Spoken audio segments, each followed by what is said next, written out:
Hi guys, hope you're doing well. I'm back again with yet another interesting word for the day.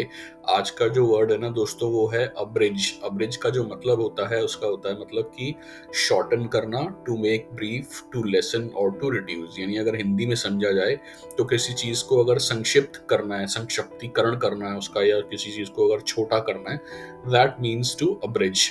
ठीक है, इसको example से समझेंगे तो आपको बेटर समझ में आएगा। 4-5 मिनट का वीडियो है, ज्यादा लंबा नहीं है। एंड तक देखिएगा वीडियो, वैल्यू अच्छी मिलेगी आपको।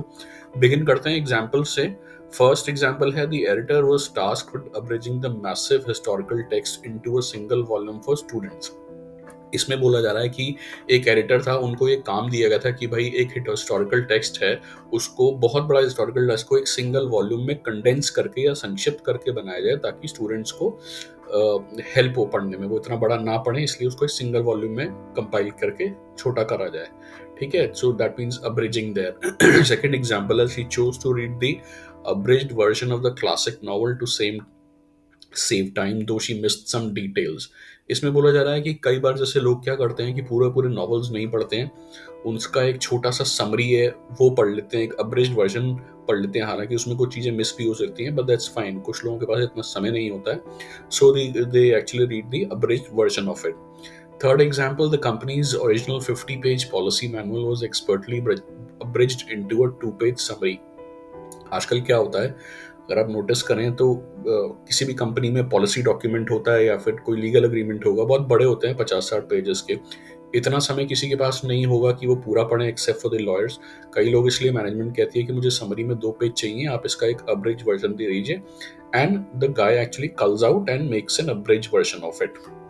ठीक है, नेक्स्ट एग्जाम्पल है, when giving his speech the politician was careful not to abridge the rights of any citizen. यहाँ पे अब्रिजमेंट का जो मतलब है ना दोस्तों, वहां पे लिटिल मीनिंग तो कम ही करना है, लेकिन कहने का मतलब यह है कि जब वो स्पीच दे रहा था तो ही मेड श्योर कि उसने अपने जो वोटर्स हैं या फिर जो सिटीजन हैं उनके किसी भी राइट्स को छोटा नहीं किया।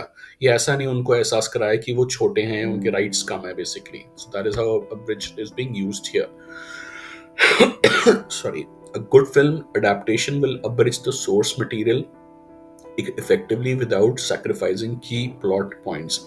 छोटा सा एग्जांपल लेते हैं दोबारा से। अभी एक फिल्म आई थी थोड़े दिनों पहले, 12th फेल, विक्रांत मैसी की। अब वो फिल्म एक नॉवल पे बेस्ड है।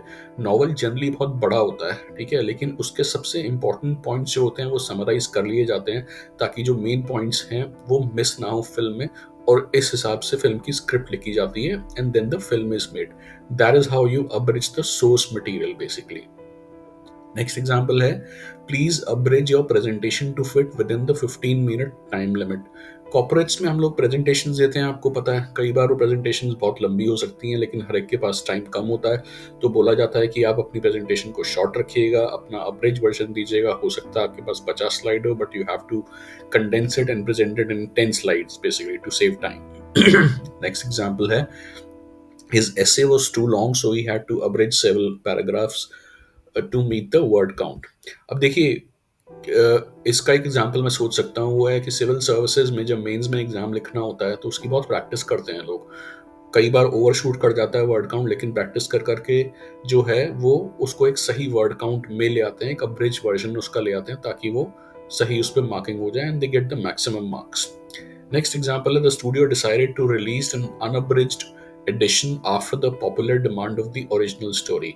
क्या होता है, कई बार कोई स्टूडियोज को रिक्वेस्ट मिलती है कि जो ओरिजिनल स्टोरी है ना उसके बेसिस पे जो फुल लेंथ पूरा जो एडिशन था वो रिलीज कीजिए। तो यहाँ पे हम अनअब्रिज्ड की बात कर रहे हैं, यानी कि बड़ा वाला version, not the abridged version which is the shorter one. ठीक है, तो ये थे एग्जांपल्स। एक और एग्जांपल मैं सोच पा रहा हूँ, जैसे सेकंड सेंटेंस में हमने बोला था, फॉर एग्जांपल एक आजकल एक ऐप है उसका नाम है इन शॉर्ट्स, तो काफी लोग वही पढ़ते हैं न्यूज के लिए, because they don't have the time to go through the whole news. पूरा पढ़ने के लिए उनके पास समय नहीं है बेसिकली, तो वो उसमें पढ़ते हैं, संक्षिप्त तरीके से दिया होता है and they read through it.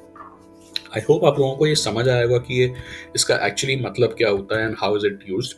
And also, sorry guys, I'm not feeling well, you can make out from my voice, मेरा गला थोड़ा खराब है, I'm sorry for that, but this was the word for today। I hope आप लोगों को ये पसंद आया होगा। अब आप इसको यूज कर सकते हैं अपने फॉर्मल या इनफॉर्मल कम्युनिकेशन में।